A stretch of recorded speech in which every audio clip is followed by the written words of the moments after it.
हाँ, तो शिक्षा प्रेमियों, 9th 10th क्लास के छात्र छात्राओं, विद्या मंदिर शिक्षण संस्थान दक्षिणसराय की तरफ से जो आप लोगों के सहयोग के लिए यह प्रयास किया जा रहा है, जिसमें कि हम लोग अभी फिजिक्स का क्लास कर रहे हैं, जिसमें अभी 9th क्लास प्रोसेस में है। और इसमें पिछले वीडियो में पढ़ाई गई बातों को आगे बढ़ाते हुए हम तो लोग थोड़ा आगे बढ़ते हैं।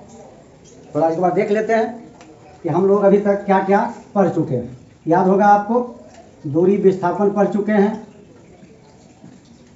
सदिश अदिश पढ़ चुके हैं, चाल और वेग पढ़ चुके हैं। अब इस कड़ी को आगे बढ़ाते हुए हम लोग ग्राफ की दुनिया में चलते हैं। ग्राफ खींचना शायद आप लोग अच्छी तरह समझते होंगे। इसको अब हम फिजिक्स में लाते हैं, क्योंकि ग्राफ के बिना लगभग कोई भी विषय अधूरा ही रहता है, साइंस को खास करके। जैसा कि आप 9th क्लास में पढ़े होंगे कि समकोण निर्देशांक पद्धति में किसी तल को x अक्ष और y अक्ष के द्वारा 4 भागों में बांट लिया जाता है। First quadrant, second quadrant, third quadrant, fourth quadrant. Anti clockwise में हम लोग क्वाड्रेंट लिखते हैं। यहाँ हम लोगों को जो सीखना है उसमें सबसे पहले देखेंगे समय और दूरी के बीच खींचा गया आलेख। आइए हम लोग एक काल्पनिक रूप से एक आंकड़ा बनाते हैं, एक सारणी तैयार करते हैं और तब उसे हम ग्राफ पर देखेंगे किस तरह उसका कैसा आलेख प्राप्त होता है। मान लीजिए समय और दूरी के बीच हम लोग एक सारणी तय करते हैं। अभी जैसे 10 बज रहा है, आप अपने घर पे हैं, आपके घर से आपके घर की दूरी 0 किलोमीटर। आप किसी वाहन से किसी काम के लिए अपने घर से आप निकलते हैं। समय के साथ आपका स्थान परिवर्तित होता है। 10:01 पर आप अपने घर से 1 किलोमीटर की दूरी पर हैं। 10:02 पर 2 किलोमीटर की दूरी पर हैं। 10:03 पर 3 किलोमीटर की दूरी पर हैं। 10:04 पर आप अपने घर से 4 किलोमीटर की दूरी तक पहुंच चुके हैं। इस तरह इस सारणी को और भी लंबा किया जा सकता है, लेकिन हमें तो केवल ग्राफ सीखना है, इसलिए ये 4 स्थितियां ही पर्याप्त हैं।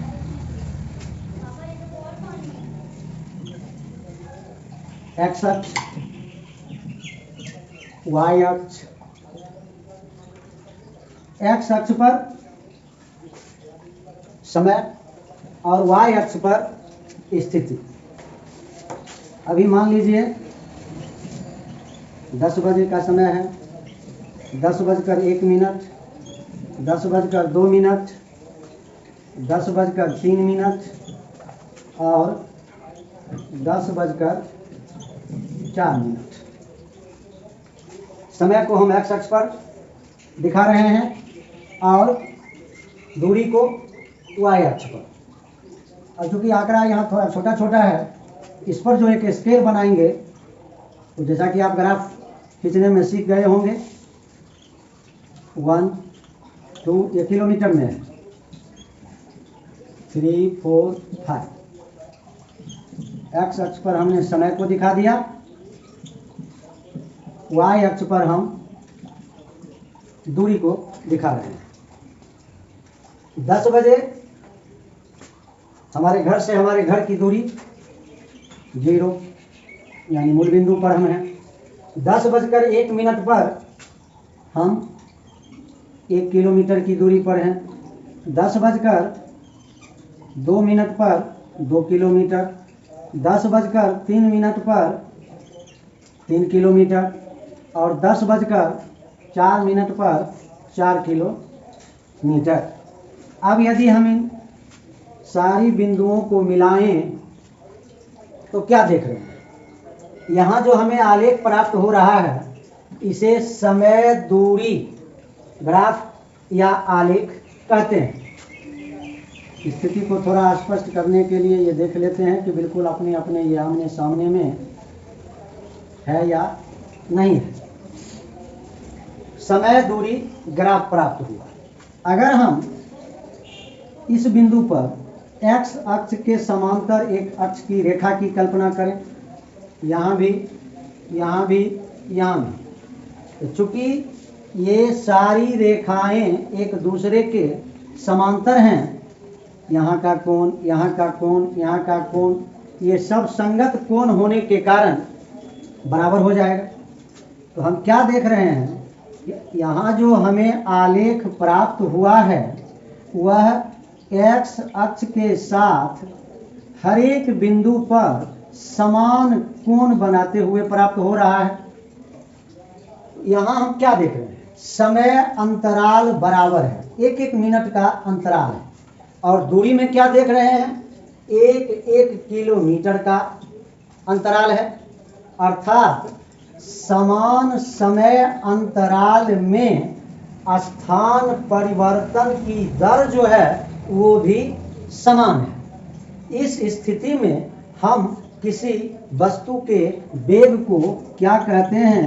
एक समान वेग, यूनिफॉर्म वेलोसिटी, एक समान वेग। कब कहेंगे? समान समय अंतराल में। दूसरा उदाहरण भी हो सकता है, हम सेकंड में भी ले सकते हैं। अगर कोई वस्तु समान दूरी तय करती है तो उसके वेग को हम एक समान वेग कहते हैं। अब यदि हम इसी में थोड़ा परिवर्तन करके देखें, क्योंकि जब हम किसी वाहन से कहीं यात्रा करते हैं तो मार्ग की स्थिति के अनुसार उसका वेग घटता बढ़ता रहता है। अब मान लीजिए 1 मिनट के बाद आप, सही है कि 1 किलोमीटर की दूरी पर है, लेकिन हो सकता है कि 2 मिनट के बाद आप 5 किलोमीटर की दूरी पर भी हो सकते हैं, 3 मिनट के बाद 7 किलोमीटर की दूरी पर भी हो सकते हैं, और 4 मिनट के बाद हो सकता है कि आप 10 किलोमीटर की दूरी पर भी हो सकते हैं। अब जरा इन स्थितियों को देखते हुए हम एक दूसरा ग्राफ खींचते हैं। आइए देखते हैं क्या परिणाम हमें प्राप्त होता है। समय तो वही है, 10 बजे, 10:01, 10:02, 10:03, 10:04। ये हमारा समय का स्केल है। दूरी में देख रहे हैं मैक्सिमम 10 तक गया है। एक ऐसा स्केल बनाते हैं कि इसमें 10-12 तक आ जाए। 1, 2, 3,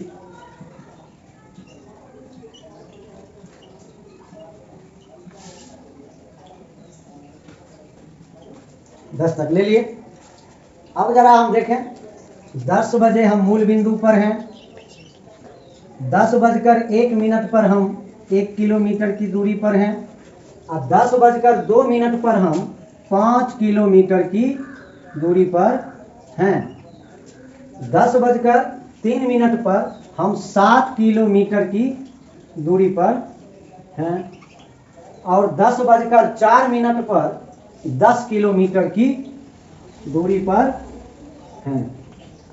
अब जरा इन बिंदुओं को मिलावें।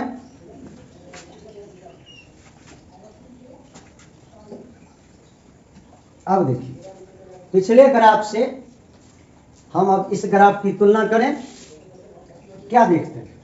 वहां मिला था बिल्कुल एक स्ट्रेट लाइन जो x अक्ष के साथ समान कोण, समान ढाल बनाते हुए प्राप्त हुआ था। और अब क्या हाल हुआ? इस बिंदु पर का ढाल कुछ और है, यहाँ का ढाल कुछ और है, यहाँ का कोण या ढाल कुछ अलग है, यहाँ का कुछ अलग हो सकता है। इस स्थिति में हम इस आंकड़े को देखकर भी कह सकते हैं और इस ग्राफ को देख के भी कह सकते हैं कि वस्तु का वेग क्या है, असमान है। अब परिभाषा में आ जाइए। वहां क्या पढ़े थे? समान समय अंतराल में दूरी का अंतराल भी समान था। अब यहाँ क्या देख रहे हैं? समय का अंतराल समान है, 1-1 मिनट, और दूरी में कहीं 1, कहीं 4, कहीं 2, कहीं 3, यानी दूरी का अंतराल समान नहीं है। इस स्थिति में हम कहेंगे कि वस्तु का वेग क्या है? असमान है। इसी तरह हम फिर आगे समय और वेग के बीच भी ग्राफ खींच सकते हैं, लेकिन उसके पहले हम लोगों को फिर एक नया टॉपिक देखना है, त्वरण। त्वरण किसे कहते हैं? त्वरण, एक्सीलरेशन, एक्सीलरेटर, ION को हटा देते हैं। एक्सीलरेटर, कोई भी मोटर वाहन है, चाहे मोटरसाइकिल हो, ट्रक, जीप, कुछ भी हो, सब में एक पार्ट्स होता है जिसका नाम होता है एक्सीलरेटर। क्या काम है? एक्सीलरेटर दबाइए, बढ़ाइए तो वाहन की चाल, वाहन का वेग बढ़ता है।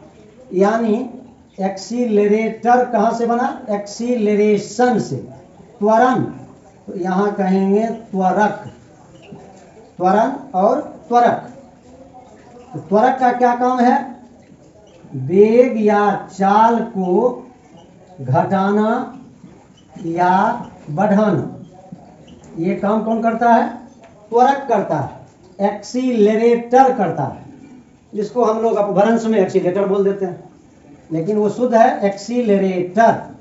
त्वरक, चाल या वेग घटाने या बढ़ाने वाला पार्ट किसी मोटर वाहन का। अब इसी से हम लोग त्वरण कहें, ये एक पार्ट्स का नाम हो और ये एक क्रिया है। तो आप देखते होंगे जब भी उदाहरण में ट्रेन अच्छा रहता है बार बार, जिसका अनुभव हमें अक्सर रहता है, जब किसी स्टेशन से कोई रेलगाड़ी खुलती है तो शुरू में इतना कम उसका वेग होता है कि हम अगल बगल झांकने लगते हैं कि जिस गाड़ी में हम बैठे हुए हैं वही खुली है कि कोई दूसरी गाड़ी बगल से निकल रही है। इतना कम होता है, पता भी नहीं चलता है। और धीरे धीरे क्या हाल होता है? उसका वेग बढ़ने लगता है और अपने महत्तम वेग तक पहुंचता है। फिर अगला स्टेशन आने वाला है तो धीरे धीरे उसके वेग में कमी लाते लाते शून्य तक पहुंचा देते हैं। यही त्वरण जो हुआ एक क्रिया है, यानी वेग परिवर्तन की समय दर को त्वरण कहते हैं। कहने का मतलब हुआ कोई भी वाहन हो, मान लीजिए किसी स्टेशन से गाड़ी खुली है, अभी उसका स्पीड है 5 मीटर प्रति सेकंड, तो वो मोटरसाइकिल नहीं है कि एक ही बार एक्सीलरेटर को कस के घुमा दिए और वो 50 पर पहुंच गया। बहुत बड़ी जिम्मेवारी होती है, बड़ा भारी वाहन होता है, वो धीरे धीरे बढ़ेगा। 5 मीटर प्रति सेकंड से 6, 6 से 7, 7 से 8, 8 से 9, इस तरह अपने महत्तम तक चला जाता है। धीरे धीरे उसके स्पीड को बढ़ाया जाता है। तो प्रति सेकेंड समय दर का मतलब हुआ प्रति सेकेंड वेग में होने वाला परिवर्तन। यानी इसको हम दूसरे ढंग से ऐसा भी कह सकते हैं, प्रति सेकेंड वेग में होने वाले परिवर्तन को वेग कहते हैं, ये त्वरण का।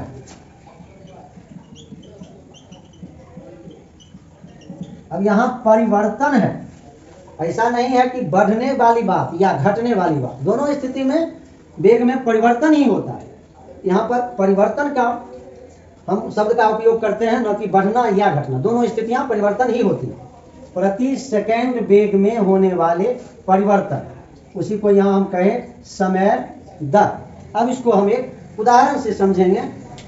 त्वरण का चूंकि अंग्रेजी एक्सीलरेशन होता है, जिसका पहला लेटर ए होता है तो हम लोग आगे जब भी कोई टॉपिक पढ़ेंगे तो त्वरण के लिए स्मॉल ए का प्रयोग करेंगे, स्मॉल ए।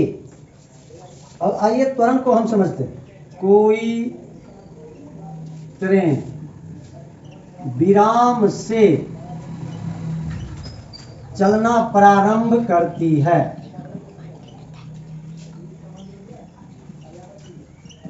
3 सेकेंड के बाद इसका वेग मान लीजिए 6 मीटर प्रति सेकेंड हो जाता है, तो त्वरण की गणना कैसे करें? विराम, विराम का मतलब है पहले से गाड़ी रुकी हुई, कोई वेग नहीं। तो इस टॉपिक को समझने के लिए हमें 2 चीज पढ़ना पड़ेगा।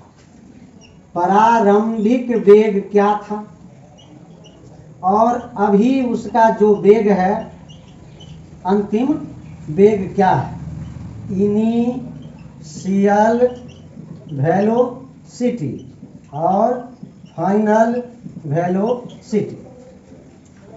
अब क्या है, जैसे एक्सीलरेशन के लिए हमने स्मॉल ए का यूज सीखा। अब यहाँ सवाल उठता है कि प्रारंभिक वेग और अंतिम वेग, इसके लिए हम किस संक्षिप्त रूप का अगर ऐसा देखें तो दोनों का तो वेग है, वेलोसिटी वेलोसिटी भी। तो सुविधा के लिए हम लोग प्रारंभिक वेग को u से सूचित करते हैं और अंतिम वेग को v से।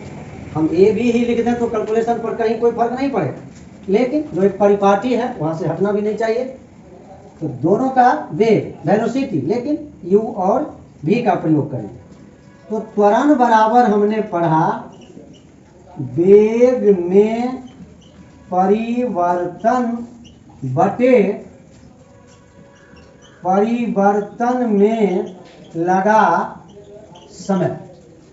अब वेग में परिवर्तन का क्या मतलब हुआ, पहले कितना था यानी प्रारंभिक वेग क्या था, और अभी यानी अंतिम वेग कितना है। दोनों को यदि हम माइनस कर दें तो हमको मिल जाएगा वेग में परिवर्तन। तो आइए v माइनस u, समय t, यानी अब यहाँ हम एक फार्मूला बना सकते हैं, त्वरण यानी a is equal to v minus u by t। अब इसका यूज करते हैं यहाँ पर त्वरण ज्ञात करने के लिए। अभी कितना वेग है, 6 मीटर पर सेकेंड। शुरू में कितना था, तो विराम 0 बटे टाइम, समय कितना लगा 3 सेकेंड। तो इसको आप कैलकुलेट करके कर सकते हैं 2 मीटर पर सेकेंड स्क्वायर। 1 सेकेंड ये और 1 सेकेंड ये दोनों मिल करके सेकेंड स्क्वायर। यानी यहाँ पर हम फिर एक नई बात सीखे कि त्वरण का SI मात्रक मीटर प्रति सेकेंड स्क्वायर होता है, जिसको किसी किसी प्रकाशन में ऐसा भी देखने को मिल सकता है ms टू दी पावर -2, नहीं बट्टा है पर है तो s स्क्वायर।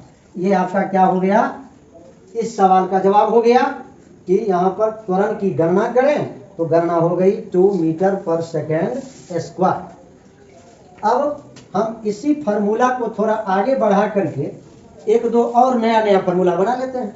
जैसे अगर इसको क्रॉस करके हम देखें तो क्या मिलेगा, v minus u is equal to AT। फिर आगे कह सकते हैं v is equal to u plus AT, या u is equal to v minus AT, या t is equal to v minus u by a। एक परिभाषा से, त्वरण की परिभाषा से हम लोगों ने पहले ये मुख्य फार्मूला प्राप्त किया और सुविधा अनुसार इसी को तोड़ मरोड़ करके हम लोग 4 और फार्मूला बनाए। इन सूत्रों की सहायता से हम फिर आगे और देखेंगे। फिर आगे के क्लास में हम लोग चाल, वेग और समय के साथ ग्राफ देखेंगे।